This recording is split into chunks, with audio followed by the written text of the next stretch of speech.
नमस्कार दर्शकों, परिपाटी न्यूज और आवर हरिद्वार चैनल में आपका स्वागत है। जैसा कि हम सभी जानते हैं कि आगामी 23 जनवरी नेताजी सुभाष चंद्र बोस जयंती वाले दिन निकाय चुनाव होने जा रहे हैं और 25 जनवरी दिन शनिवार मतगणना प्रारंभ हो जाएगी और गणतंत्र दिवस की पूर्व संध्या तक परिणाम घोषित कर दिए जाएंगे। इसी संदर्भ में आज मैं उपस्थित हूं नगर पालिका शिवालिक नगर वार्ड 13 से निर्दलीय प्रत्याशी श्री दीपक नौटियाल के कार्यालय में, जो कि नवोदय नगर में स्थित है, और इनसे कुछ प्रश्न किए जाएंगे एक के बाद एक। तो देखते हैं दीपक जी क्या उत्तर देते हैं। तो दीपक जी, सबसे पहले आपका स्वागत है परिपाटी न्यूज का बहुत बहुत धन्यवाद और आवर हरिद्वार चैनल में। तो दीपक जी, आप अपना एक परिचय दीजिए, आपकी शैक्षणिक योग्यता, व्यवसायिक पृष्ठभूमि, पारिवारिक पृष्ठभूमि, आप किस परिवार से आते हैं, पिताजी क्या काम करते थे, कोई राजनीति में आपका पारिवारिक इतिहास है, कुछ बताइए अपने बारे में। देखिए, जहाँ तक परिवार के बारे में बात है, मैं 12 साल पहले यहाँ पे हरिद्वार में मेरा आना हुआ और हरिद्वार में आके मैंने व्यवसाय के तौर पे कोचिंग क्लासेस जहाँ पे मैं बच्चों को पढ़ा रहा हूँ, नौटियाल क्लासेस के नाम से। मैं डन माई ग्रेजुएशन और कंप्यूटर में दक्ष हूँ, मैं कंप्यूटर हार्डवेयर में। और शिक्षा के मामले में जो है, मैं अपना जितने भी क्या कहते हैं काउंसलिंग जो होती है टीचर्स से लेके और पेरेंट्स की भी काउंसलिंग करता हूँ, स्टूडेंट्स की भी काउंसलिंग। मेरा यहाँ पे अपना मकान है। लगभग 10 साल पहले मैं नवोदय नगर के शिवालिक नगर की गली नंबर 6 में रह रहा हूँ। पिताजी आपके क्या काम करते थे? पापा मेरे जो है इंडियन ऑयल कॉर्पोरेशन में थे और वहीं से वो रिटायर हुए थे। तो पृष्ठभूमि तो वही है कि इंडियन ऑयल कॉर्पोरेशन में रहते हुए उनके साथ विभिन्न देशों विभिन्न जगहों पे मेरे को जाने का मिला। चंडीगढ़ में पोस्टिंग हुई, फिर हिसार में पोस्टिंग हुई, फिर इलाहाबाद और फिर मथुरा।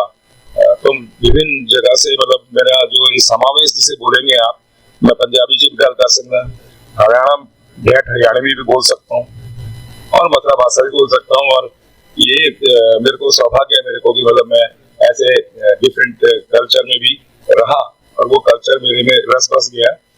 तो राजनीति में आपका रुझान कैसे हो गया? राजनीति में रुझान मेरा 1990 से है, जब मैं दिल्ली में जो मालवीय नगर मंडल है उसके अंदर मैं उपाध्यक्ष हुआ करता था युवा मोर्चा का। और तब हमने जो है मदन लाल खुराना जी के लिए काम किया था और उनको मुख्यमंत्री भी बनाया था। उसके बाद से जब भी पार्टी के साथ, बीजेपी की पार्टी के साथ हम जुड़े रहे और जब मैं यहाँ पे आया तो फिर जिसे बोलते हैं ना कि अपने उसमें संस्कार में था, तो हमने यहाँ पे भी आके ज्वाइन किया, बीजेपी को यहीं से ज्वाइन किया और यहाँ पे विभिन्न पदों पे रहा। चाहे शक्ति केंद्र संयोजक की बात करें, विभिन्न प्रकोष्ठ में, यहाँ पे सांसद चुनाव समिति बनी उसमें मैं था, विधायक जी के टाइम पे मैं था। पिछली बार जब चेयरमैन साहब बने तब हमने उनके लिए हमने सब काम किए। लेकिन दुख इस बात का है कि पार्टी ने 10 साल की सेवा, मैं संघ की आयु मेरी 43 साल की और नवोदय नगर के अंदर आकर श्री राम शाखा को चलाने का, शुरू करने का सौभाग्य भी मुझे मिला। यहाँ पे 3-3 दिन के वर्ग भी हमने लगाए। यहाँ पे पहली दफा जो है शस्त्र पूजन विजयदशमी के दिन भी किया गया। यहाँ पे हमने पथ मार्ग, पथ संचालन का भी काम हमने किया। मुझे समझ नहीं आया कि पार्टी के लिए इतने कार्य करने के बाद, इतना समर्पित होने के बाद, आज पार्टी ने हमें इस लायक क्यों नहीं समझा कि एक सभासद जिसे निकाय चुनाव, छोटे चुनाव, छोटे क्षेत्र का चुनाव, इसमें उस आदमी के साथ जिसके साथ जनता जुड़ी हुई है उसको टिकट मिलना चाहिए, न कि किसी ऐसे खिलाड़ी को या ऐसे आदमी को जो कि आपको पैराशूट की तरह से ड्रॉप कर दिया जाए और आपके ऊपर थोप दिया जाए कि आपको इस आदमी को जिताना। मेरे को ये जानना है, अगर पार्टी सुन रही है तो पार्टी जवाब दे इस बात का कि जिसको आपने यहाँ पे अपना प्रत्याशी बनाया उसकी संज्ञायु क्या है और उसके दायित्व क्या है, पार्टी के अंदर उन्होंने क्या काम किया, पार्टी के उन्होंने क्या क्या काम किए, कहां दिखाई दिए। और ये सबसे इंपॉर्टेंट बात, जो पार्टी कभी भी किसी भी कार्यक्रम की बात होती थी उस टाइम पे हमारे को ढूंढती थी ये उस टाइम कहां पे हो।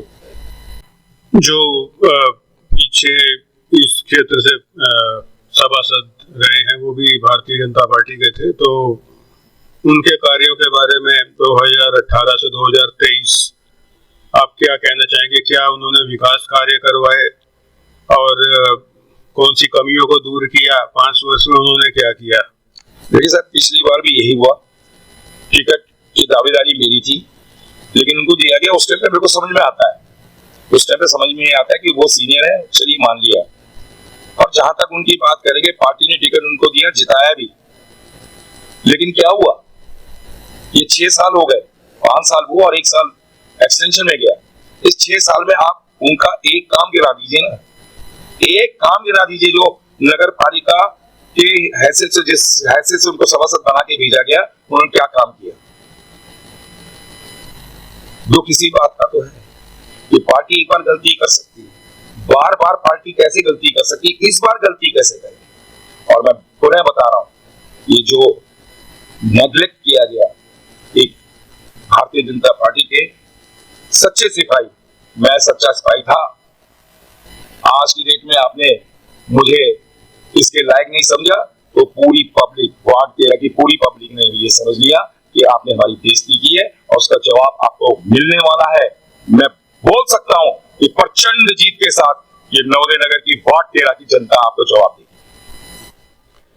देखिए दीपक जी, ऐसा है, इस स्तर का जो चुनाव है ना, इसमें प्रत्याशी किस पार्टी का है, इससे भी ज्यादा ये मायने रखेगा कि जो प्रत्याशी इस समय है, चाहे निर्दलीय है चाहे किसी पार्टी से, सबसे पहले लोकल लेवल पर और जमीनी स्तर पर वो उसकी समाज में उसने कितने समाज सेवा के या धर्मार्थ के कार्य किए और कितनी गुडविल बनाई, ये ज्यादा मायने रखेगा।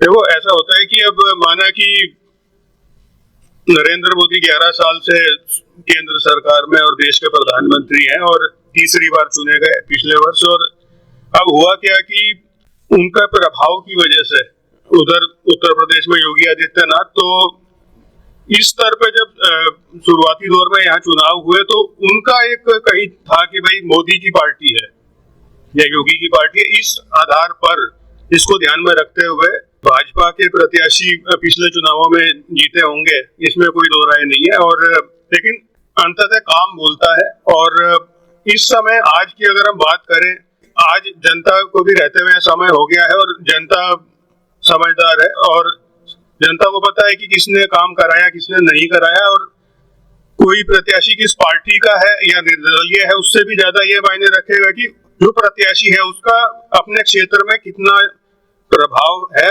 समाज सेवा और धर्मार्थ के कार्यों से। सिर्फ पार्टी का नाम लेकर चलने से, उसका झंडा लेकर चलने से कैसे जनता विश्वास कर लेगी कि भाई ये कार्य करके देगा हमें। गुडविल कितनी है उसकी प्रत्याशी की जमीनी स्तर पे। देखो लोकसभा का चुनाव अलग है और पिछला जो 2022 का विधानसभा चुनाव हुआ यहाँ पर, उसमें हरिद्वार जिले में खास बात ये देखने में आई, 11 विधानसभा सीटों में 5 पर भाजपा, 5 पर कांग्रेस, 1 पर निर्दलीय कानपुर से उमेश कुमार चुने गए, तो यानी कांटे की टक्कर थी। तो अब लोकसभा चुनाव में ठीक है भाजपा आ गई इस बार और पिछली बार भी और उससे पिछली बार भी, तो लेकिन हरिद्वार जिले की हम बात करें, विधानसभा में कांटे की टक्कर हुई है 2022 के विधानसभा चुनावों में, तो उम्मीद है इस बार भी टक्कर कांटे की है या उससे भी ज्यादा। जो अभी मैंने कहा कि प्रत्याशी की कितनी क्या छवि है, अब माना एक नया प्रत्याशी आता है कि भाई मैं अमुक पार्टी से हूँ, मैं निर्दलीय हूँ, और आज वो घर घर जाकर वोट मांगता है, लेकिन जनता ये देखेगी कि भाई ये कौन है ये आदमी, आज तो उसने कहा मुझे वोट दे दीजिए, लेकिन जनता ये कहेगी कि भाई 5 साल से 10 साल से तुम कहाँ थे, 8-10 साल से तुम कहाँ थे, आज तो तुम वोट मांगने आ गए, और जो आज तुम अचानक आए और आज तुम्हें कुर्सी का हम दे देते हैं, तो तुम गायब भी हो, अचानक हो जाओगे। यही होने वाला है। अचानक आए, अचानक गायब, और 5 साल के लिए फिर तुम गायब। और उसके बाद ना तो तुम हमसे पूछने आओगे कि भाई आपकी क्या समस्या है। और अब मेरा आपसे भी ये प्रश्न है कि माना जनता आपको जिता देती है तो उसके बाद जिम्मेदारी का काम शुरू होगा। अभी तो भागदौड़ चल रही है, जनसंपर्क अभियान व्यापक रूप से चलाए जा रहे हैं सभी प्रत्याशियों के द्वारा। लेकिन जीत मिलने के बाद यदि निवासी आपसे संपर्क करना चाहेंगे, माना समस्या है कोई, तो कैसे आप तक पहुंचेंगे? क्योंकि फिर तो आप घर घर जाएंगे नहीं और ये संभव भी नहीं है रोज रोज जाना।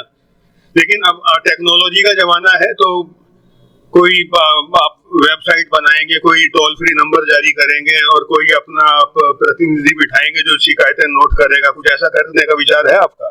देखिए, जहां तक आपने ये सवाल किया कि जीतने के बाद आप कितना रीचेबल आप होंगे लोगों के बीच में, तो बताते हुए मुझे हर्ष और गर्व होता है इस बात के लिए कि पिछले 10 साल से नवोदय नगर की वार्ड 13 की सारी जनता आपकी कलेक्ट्रेट कॉलोनी से लेके police line, jail line, Deepganga, Haridwar green, पूरा नवोदय नगर, पूरा क्या कहते हैं आपका Nehru colony, Siddharth enclave, Gargi enclave, Khalsa colony, ये सारे क्षेत्रों के लिए ये जब नगर पालिका में नहीं आया तब से मैं काम कर रहा हूँ। और कैसे कर रहा हूँ मैं बताना चाहूंगा।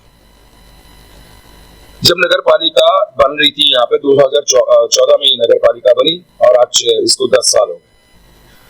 2017 के अंदर जब ये नवोदय नगर को इसमें शामिल किया गया तो उस टाइम पे ये बताया गया मुझे कि ये वाला एरिया जो अनेकी का है, ये सलेमपुर का एरिया है जहाँ पे हम बैठे हैं। इस ठीक रोड के इस तरफ वाली जो रोड है ये अनेकी में आती है। तो बताया गया कि अनेकी वाला जो पूरा पोर्शन है यहाँ से ये पूरा एरिया पीछे का हमारा गोकुल धाम है, उदय इंक्लेव है और सिकरतन सिटी है, सिद्धार्थ इंक्लेव हो गया, खालसा कॉलोनी होगी, गणेश विहार हो गया, गार्गी इंक्लेव और ये तुम्हारा लक्ष्मी। ये एरिया बताया गया कि ये एरिया इसमें है ही नहीं क्योंकि इसके जो खसरा नंबर है वो दिए ही नहीं गए। यकीन मानिएगा, मेरे को ये बताया गया कि अगले दिन, जिस दिन की मैं बात कर रहा हूँ, अगले दिन सवेरे 11 बजे तक अगर ये फाइल चली गई, इसमें ये खसरे जुड़ गए तो ये नगर पालिका में आएगी, नहीं तो नहीं आएगी। तो उस टाइम पे हमारे डीएम साहब दीपक रावत जी थे, मैंने उनसे फोन पे बात करी मेरे साथ, क्योंकि उस टाइम पे मैं नवोदय नगर विकास समिति में अपना उपाध्यक्ष और मेरे बलवंत रावत जी सचिव, हमने फोन किया और उनसे रिक्वेस्ट करी कि सर हमसे आपसे मिलना चाह रहे हैं। रात के 8 साढ़े 8 बजे की बात है, उनसे मिले, उनको बताया कि ऐसी सी बात हो गई है। तो बोले परिसीमन के टाइम पे कहाँ थे? तो उस टाइम पे मालूम पड़ा परिसीमन कहाँ किसने करवाया मालूम भी नहीं पड़ने दिया।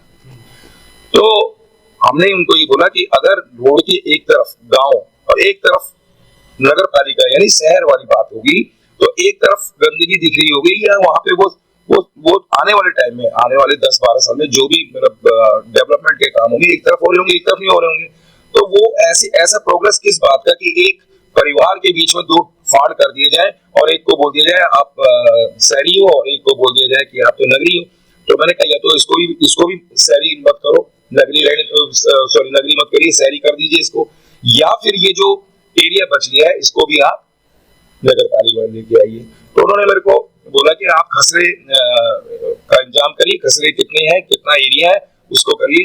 और बताते हुए खुशी होती है कि अरविंद चौहान जी हमारे ऑक्सफोर्ड स्कूल ग्रुप के चेयरमैन, उनसे मेरी बात हुई क्योंकि वो उनका प्रभाव भी है, क्षेत्र भी है, तो उनके पास सारे खसरे पड़े थे। वो उठा के हमने अगले दिन 11:15 बजे वो उनके हाथ में पकड़ाए और वो उन्होंने बोला भी कि मतलब ये इतना छोटा काम नहीं था लेकिन जिस तरीके से किया गया तो यकीन मानिए वो दिन मतलब हमने मेरे ख्याल से घंटों के बीच मतलब 14-15 घंटों के अंदर ये पूरे इस एरिया को एरिया को भी नगर पालिका में लाने का काम तब किया। आज से नहीं जुड़ा हूं मैं, ये नवोदय नगर की वार्ड 13 की जनता बच्चा मुझे जानता है।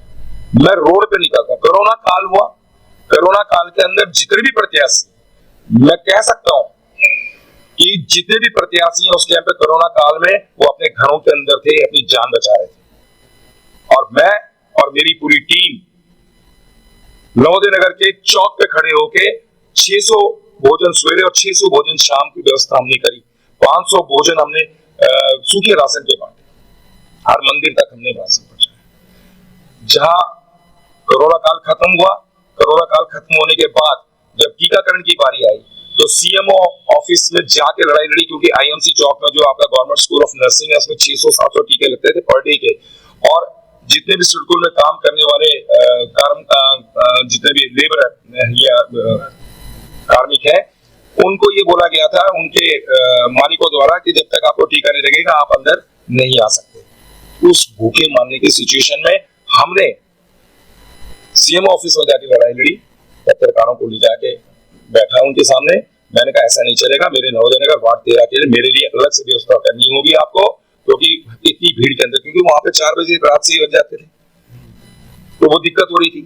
तो यकीन मानिएगा जितने भी टीकाकरण हुए यहाँ पे नवोदय नगर में लाने वाले का काम मैंने किया था, जिसमें आपका डोज 1, डोज 2 और बूस्टर डोज को भी हमने घर घर तक मातृशक्ति या जो बुजुर्ग थे या बीमार थे तो 4थे फ्लोर हरिद्वार गिरी की मैं बात बता रहा हूँ, वहां तक जाके हमने उनको टीकाकरण किया। इसके बाद जो आधार कार्ड है, आपको मालूम है आज की डेट में आधार कार्ड में किसी को बायोमेट्रिक्स अगर चेंज करवाना तो इट इज समथिंग इम्पॉसिबल, आप करवा ही नहीं सकते क्योंकि मालूम ही नहीं है, और अगर है भी तो इतनी बड़ी भीड़ है कि 3-3, 4-4 दिन तक। मैंने यहाँ पे लगातार 37 दिन तक आधार कार्ड का कैंप लगवाया था, जिसमें 2500 लोगों ने उसका बेनिफिट उठाया। ये कार्य जो है मैं आपको जो गिना रहा हूं, बहुत सारे कार्य यहाँ पे पोस्टमार्टम हाउस बना हुआ है जिसको बोला गया कि यहाँ पे आ रहा है, उसकी अगुवाई मैंने करी। जब मैंने अगुवाई करी लोग मेरे साथ जुड़े, धरना प्रदर्शन हुआ, हमने भूख हड़ताल करी और अंतोगत्वा उसको वहां से भी हटाया। अभी आपके बीच में ही रिसेंट की बात कर रहा हूँ, एक कुष्ठ आश्रम की बात हो रही थी, जिस कुष्ठ आश्रम के लिए बहुत सारे लोगों ने लड़ाई लड़ी, उसमें मैंने भी उनके साथ लड़ाई लड़ी। शासन के पास हम गए, प्रशासन के पास हम गए, और इसमें मैं सबका सहयोग मानता हूँ। ऐसा नहीं वो यहाँ नहीं बनना चाहिए, यहाँ नहीं बनना चाहिए था, ये स्टिग्मा होता है, एक स्टिग्मा लगने की बात है। फिर उनको भी डर है, उनको भी डर होता है कि यार यहाँ पे जब इतना अपोज कर रहे हैं तो हम क्या यहाँ पे रह पाएंगे, क्या इज्जत से रह पाएंगे। ये हो गया। उसके बाद बहुत सारी चीजें हैं, जैसे मान लीजिए जब कोरोना काल का सेकंड फेज आया था सर, तो आप यकीन मानिए उस टाइम पे ऑक्सीजन की बहुत जरूरत थी, हमने ऑक्सीजन के सिलेंडर मुहैया करवाए थे। जब वेंटिलेटर की जरूरत पड़ी हमने वेंटिलेटर मुहैया करवाए। ये मैं अकेला नहीं हूँ, ये मेरे पूरे नवोदय नगर के अंदर एक टीम है, जब चलती है आप देखिए मेरे साथ, और ये दिल से जुड़ी है, आहत है। जिस पार्टी को हमने खून पसीने से सींचा, यहाँ पे एक खड़ा किया, 3 बार के सांसद, 3 बार के विधायक, चेयरमैन, इनको बनाया। आज आप हमारी अवहेलना कर रहे हैं। इस अवहेलना का जवाब सर आपको मिलने वाला है, पार्टी को मिलने वाला है। आप ध्यान रखिए इस बात का।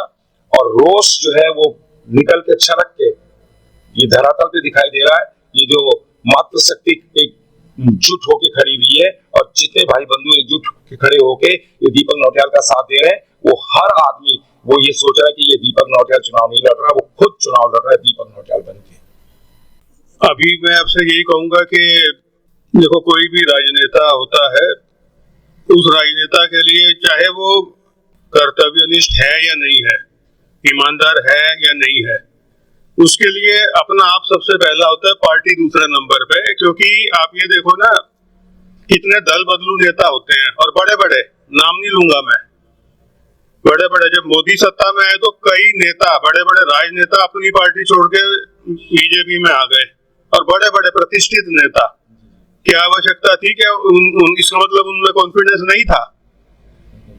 कॉन्फिडेंस की कमी थी। अपने दम पे तुम चुनाव नहीं जीत सकते थे, पहले भी तुमने जीते हैं। ऐसा क्या हो गया कि तुम, मोदी बीजेपी में थे, वो प्रधानमंत्री बने, तुमने अपनी पार्टी छोड़ दी? तो आप क्यों पार्टी के लिए इतना मोह आ गया आपके भीतर? जबकि अधिकतर नेता को तो पार्टी से इतना मोह नहीं होता, दल बदलू होते हैं, मौका मिलता ही इधर से उधर, उधर से इधर। तो इतना मोह मत रखिए पार्टी का। आप जीत के आते हैं, आपका काम बताएगा, काम बोलेगा अगले 5 साल में। और देखो, जनता जनार्दन है, और 5 साल आपने काम किया ईमानदारी से, मेहनत से, तो फिर 5 साल बाद आपको चुन लेगी। तो ये तो आप रोष या जो एक फ्रस्ट्रेशन है, ये मन से निकाल दीजिए। मैं तो यही सुझाव दूंगा, क्योंकि लोगों को पार्टी से कोई मतलब नहीं है इस समय इस स्तर पे।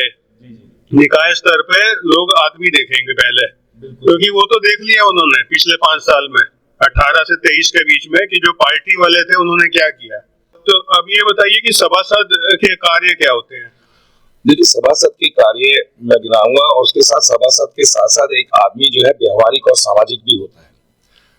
अगर नाली बनवानी है, सड़क बनवानी है, लाइटें लगवानी है, पुलिया बनवानी है, आपके पार्क के डेवलपमेंट करने, ये सब काम जो है वो सभासद के हैं।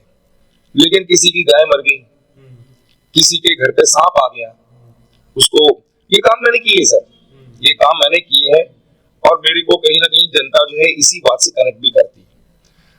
ये सामाजिक कार्य के साथ साथ और जो सभासद के कार्य है, जो भी कार्य क्षेत्र में उसके आता है, जैसे मान लीजिए मैं अगर एक छोटी सी बात बोलूं, एक हमारा सामुदायिक केंद्र है, उसकी कंडीशन मतलब उसका जीर्णोद्धार होना है, जर्जर कंडीशन में, वहाँ पे शादी ब्याह होते हैं, एक अच्छी जगह पे शादी ब्याह हो, अच्छा लगता है कि मतलब आपका डेकोरेटेड है। अभी वहां जाइए उसकी हालत बहुत खराब हो रही है, शादी हो रही है लेकिन मतलब एक ऐसा लगता है कि हम कहाँ में मजबूरी में कर रहे हैं। और चूंकि ये वार्ड 13 बहुत बड़ा एरिया है, आप यकीन मानिए 11,500 के करीबन यहाँ पे वोटर है और 1100 पे भी एक सभासद बन रहा है। इस हिसाब से देखा जाए तो यहाँ पे 11 सभासद होने चाहिए थे। इतने बड़े एरिया के लिए अगर एक ही सामुदायिक केंद्र है तो उसका डेवलपमेंट हमारे को चाहिए। जो यहाँ पे पार्क है उस पार्क का डेवलपमेंट चाहिए। यहाँ पे अभी पानी की व्यवस्था चरमराई हुई है, इंडिविजुअली जो है लोग ने अपना सबमर्सिबल कर रखा है और तब कॉलोनी वासी ऐसे कर रहे हैं। और जो हमारे नवोदय नगर विकास समिति के तहत में जो आता था, जो टीडी विस्थापित के द्वारा यहाँ पे लगाया गया था, तो उसकी कंडीशन ये होती थी कभी पंप खराब है, कभी कुछ खराब है, और वो उसको चलते हुए 20 साल हो गए थे, तो अब वो जर्जर कंडीशन में आ गया। तो इसको भी हमने क्या कहते हैं ले जाने का काम, जो चेयरमैन का प्रतिनिधि होने के टाइम पे मैंने ये काम को उठा कर डीएम साहब से मीटिंग करके और ये काम जल संस्थान में लाने का काम भी हमने किया। और उसका बेनिफिट देखिए कि वो जो 700-800 परिवार पानी पीते थे उससे बेनिफिट हुआ। जब जल संस्थान में गया तो पूरे नवोदय नगर का मैं जब बोलता हूँ तो नवोदय नगर के अंदर आपकी पूरी कॉलोनियां जितनी भी शिवाली गंगा विहार से लेके टीडी विस्थापक से लेके आपका हरिद्वार ग्रीन, और जो मैं बताता हूँ सिद्धार्थ इंक्लेव हो गया, गणेश विहार हो गया, खालसा हो गया, गार्गी हो गया, या नीचे शिवरतन सिटी हो गया, पूरा एरिया यहाँ पे आप यकीन मानिएगा जब ये लेके आए तो इसका पूरा डेवलपमेंट का काम चालू हो गया और इसके ऊपर जो है कार्यवाही शुरू हो चुकी है। और आप मैं यहाँ पे बता सकता हूँ ओपनली कि 19 लाख की और 21 लाख लीटर की जो हम अभी पीछे भी गए थे, और मैं फेसबुक पे हमेशा डालता रहता हूँ, जो मैं कार्य करता हूँ फेसबुक पे डालता हूँ ताकि लोगों को मालूम पड़ता रहे कि क्या क्या काम डेवलपमेंट के हो रहे हैं जो प्रोसेस में है। तो वो हमने काम किया और उसके ऊपर एनओसी हो चुकी है। एनओसी का मतलब है उसके ऊपर कोई ऑब्जेक्शन नहीं है और उस पर काम अब धरातल पे आने का काम है। तो जैसे सभासद बनते तो हमारे को सभासद बनके धरातल पे लाना पड़ेगा। यहाँ पे राशन कार्ड नहीं है सर, राशन कार्ड ना होने की वजह से दो जो मुख्य जो उनको लाभ मिलने चाहिए वो लाभ नहीं है हमारी जनता को, क्योंकि अगर आपके पास राशन होगा तो राशन कार्ड होगा तो राशन डीलर भी यहीं पे बनेगा। अब 100-200 अगर किसी के पास राशन यहाँ पे पूरे नवोदय नगर में होंगे तो राशन डीलर के लिए हमारे को रोशनाबाद या शिवालिक नगर जाना पड़ रहा है। अब पहला काम सबसे पहला यही होना चाहिए कि यहाँ पे जितनी जल्दी हो उतनी जल्दी राशन कार्ड के यहाँ पे कैंप लगाए जाए। ज्यादा से ज्यादा राशन कार्ड बनेंगे तो डीलर भी यहाँ पे बनेगा ताकि उनको सहूलियत हो। साथ ही जो है जब राशन कार्ड बनेंगे तो राशन कार्ड के बेस पे जो है अटल आयुष्मान कार्ड बनेगा, क्योंकि अटल आयुष्मान कार्ड तब तक नहीं बन रहा जब तक आपका राशन कार्ड नहीं है। तो अटल आयुष्मान कार्ड 5 लाख की योजना है, प्रधानमंत्री जी बहुत अच्छी योजना है।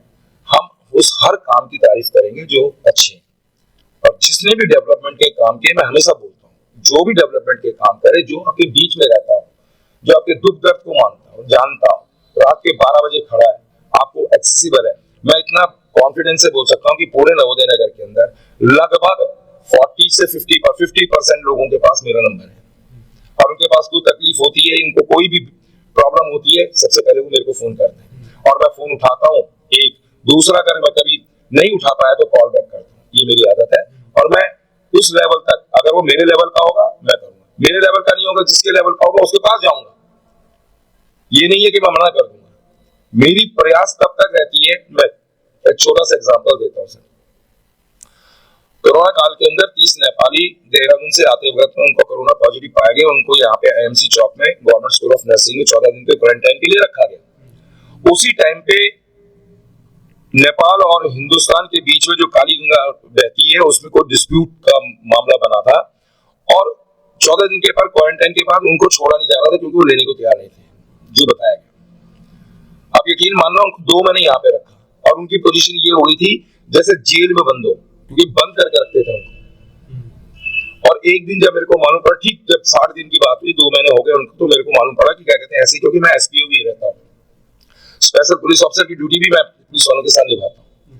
तो मेरे को बताया गया कि वहां पे झगड़ा हुआ है उनके बीच में, तो चलिए, तो मैं वहां पे गया। और जब मैं वहां पे गया तो देखा वहां पे बहुत बुरी सिचुएशन थी। मैं इसमें बयान नहीं करूंगा क्योंकि गर्ल्स हॉस्टल है उसके अंदर, तो मतलब उनके जो फ्रस्ट्रेशन थी वो दीवारों पे दिखाई दे रही थी। तो जो भी हुआ उसके बाद पुलिस विभाग मेरे साथ था, तो पुलिस विभाग से बात करने के बाद तो उनको मैंने पूछा, भाई तुम यहाँ पे क्या कर रहे हो? तो उन्होंने बोला 14 दिन की क्वारंटाइन पे आए थे और यहाँ पे ये हो गया, हमारे परिवार बोल रहे हैं कि कहाँ रह गए, क्या हाल है, तुम्हारे पास पैसे नहीं है, कुछ नहीं है, तुम्हारा क्या।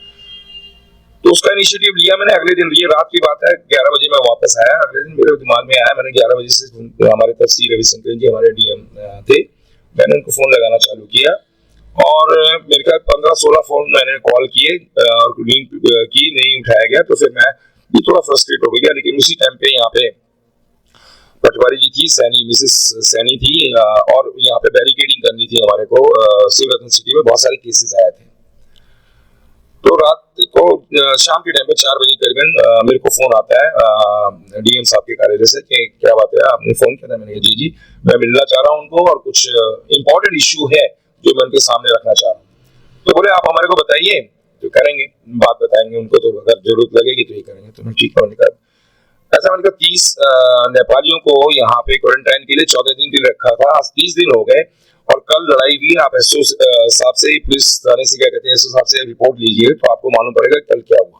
और मैं एसपीओ हूँ और मेरे को जो रीडिंग है लगी है, जो मैं रीड कर पाया हूँ, लेट मी टेल यू कि आने वाले दिनों में या तो somebody is going to suicide या एक दूसरे को वो मर्डर कर देंगे। और दोनों ही केस के अंदर मैंने कहा कि हमारे को, क्योंकि इंटरनेशनल मुद्दा है नेपाल और उसका, तो मैंने कहा इंटरनेशनल ह्यूमन राइट कमीशन हमारे को कहीं पे आप मतलब कहीं ना कहीं बात आपके ऊपर आ गई निकल गई, क्योंकि आपकी पैर। अब यकीन मानना, ये बात 4 बजे की है, बात भी नहीं हुई और रात के टाइम पे 9 बजे मेरे को ये मालूम पड़ा कि उनके लिए गाड़ियां आ रही हैं, तुम्हारे तहसीलदार जी आ रहे हैं, यहाँ पे क्या कहते हैं अपने पटवारी जी आ रहे हैं, एसओ साहब आए, सब आए, उनको हमने मेडिकल सर्टिफिकेट बांटे, उनको भोजन दिया और जो डिस्टेंस मेंटेन करके उनके लिए जो बस थी उस बस। और वो मेरा ये सब जो मैं बोल रहा हूँ ये मेरे फेसबुक पे आज भी ऑन रिकॉर्ड है। तो आप फेसबुक जो पेज किस नाम से? दीपक नौटियाल। तो आप मेरे फेसबुक पे आज से 10 साल पहले, 12 साल पहले के आप काम देख लीजिए। मैं समाज सेवा से बहुत पहले से जुड़ा हूँ और मैं फिर बोल रहा हूँ ये सब कार्य हैं जिनकी वजह से मेरे को लोगों के बीच में उठना बैठना हमेशा होता है। मेरे वो बच्चे जिनको मैंने बच्चों को पढ़ाया, आज उनकी शादियां हो रही, वो बच्चे जो जन्म के टाइम पे मैं उनके पास जाया करता था, आज वो इतने हैं कि झंडा उठा के और क्या कहते हैं मेरे प्रमोट कर रहे हैं मेरे को। मेरे लिए गर्व की बात है ये। तो आपका जन्म किस वर्ष का है? 1965 अक्टूबर माह में 13 तारीख मेरा जन्मदिन है। इससे पहले भी आप कभी कोई चुनाव लड़ चुके हैं? ये 2018 का जो चुनाव था वो भी मैंने इसी टैब के ऊपर लड़ा, तब भी मेरे को पार्टी से उम्मीद थी, जैसा मैं पहले बोल चुका। तो इस टाइम पे भी मेरे को नहीं मिला था। उस टाइम का तो मुझे लगता था कि चलिए कई बार पार्टी से भी गलती हो जाती है, या जो मेरे साथ हैं जिनको मिला है वो सीनियर है, लेकिन आज की डेट में तो काम के बेस पे टिकट का बंटवारा होना चाहिए था। और जिस तरीके के मेरे यहाँ पे एक जन समर्थन है मेरे पे, सब जानते हैं, सबको मालूम है कि दीपक नौटियाल के पास जन समर्थन है, उसके बावजूद टिकट काटा गया। वो रोष है, वो रोष सड़कों पे दिखाई दे रहा है आज के डेट में। खैर रोष की कीमत नहीं है, लेकिन जो आपने धर्मार्थ और समाज सेवा के यदि काम किए, कीमत उनकी होगी। बिल्कुल कीमत, और वो ही जो है वोट के रूप में जो है मेरे को पड़ने वाले हैं और प्रचंड जीत से मैं यहाँ से जीत के नगर पालिका में जाने वाला हूँ। ठीक है दीपक जी, आपने मेरे प्रश्नों के संतोषजनक उत्तर दिए हैं और आगामी चुनाव के संबंध में मैं आपको शुभकामनाएं देना चाहता हूँ। बहुत बहुत धन्यवाद सर, बहुत बहुत धन्यवाद। Thank you. धन्यवाद दर्शकों।